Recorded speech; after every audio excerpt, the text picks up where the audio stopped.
საქართველოს ფოსტისა და წითელი ჯვრის საზოგადოების მორიგი ერთობლივი პროექტის წარდგინება გაიმართა. ახალი ინიციატივა გახლავთ საქველმოქმედო მარკის გამოცემა სახელწოდებით ივრის ზეგანზე არსებული ბიომრავალფეროვნება. ყოველი რეალიზებული მარკიდან თითო ლარი საქართველოს წითელი ჯვრის საზოგადოების საქველმოქმედო ფონდში გადაირიცხება. ახალი პროექტის წარდგინება სასტუმრო რედისონ რედ თბილისში გაიმართა. ღონისძიების მონაწილეებს სიტყვით მიმართეს ფოსტის გენერალურმა დირექტორმა ლევან ჩიტვაიძემ და საქართველოს წითელი ჯვრის საზოგადოების პრეზიდენტმა ნათია ლოლაძემ. გამომცვლელებმა ახალი პროექტის მნიშვნელობაზე ისაუბრეს.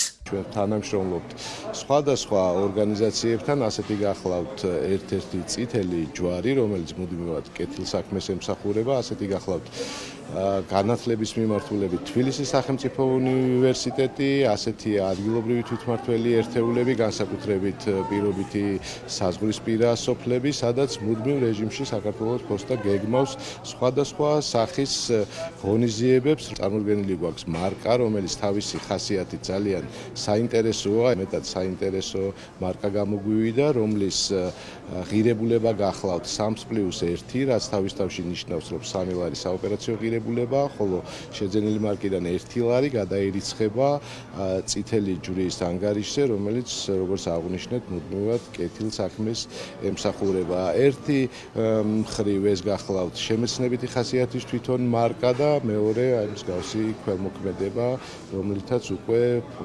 საქართველოს ფოსტის თანამშრომლები საკუთარი თავის წარმოჩენას ამგვარად ცდილობენ დანარჩენი საზოგადოების წინაშე. საქართველოს წითელი ჯვრის საზოგადოების და საქართველოს ფოსტის ურთიერთთანამშრომლობა დაიწყო 2018 წელს, როდესაც პირველად გამოუშვით საქველმოქმედო მარკა მარო მაყაშვილის, რომელიც ეროვნული გმირია და ასევე იყო საქართველოს წითელი ჯვრის მედდა და მოხალისე. ეხლა ჩვენი ურთიერთთანამშრომლობა გრძელდება, ისევ გამოუშვით საქველმოქმედო მარკა, საიდანაც შემოსული რაღაც თანხა შევა წითელი ჯვრის ფონდში და ჩვენ შევძლებთ დავეხმაროთ როგორც მარტო ხელებს, ასევე ჩვენი ბინაზე მოვლის ბენეფიციარებს. ძალიან დიდი მადლობა მინდა გადაუხადო საქართველოს ფოსტას და ეკონომიკის სამინისტროს მხარდაჭერისთვის. ჩემთვის ძალიან მნიშვნელოვანია ეს თემატიკა, იმიტომ რომ ერთი რომ ხდება პოპულარიზაცია ქართული საფოსტო მარკების და მეორე რომ თვითონ თემატიკა, რომელიც არის წარდგენილი და სამომავლოდ ძალიან დიდი კარგი გეგმები აქვს როგორც ვიცი საქართველოს ფოსტას, მცირედ მონაწილეობას ვიღებ ამ კარგ კეთილსაქმეში.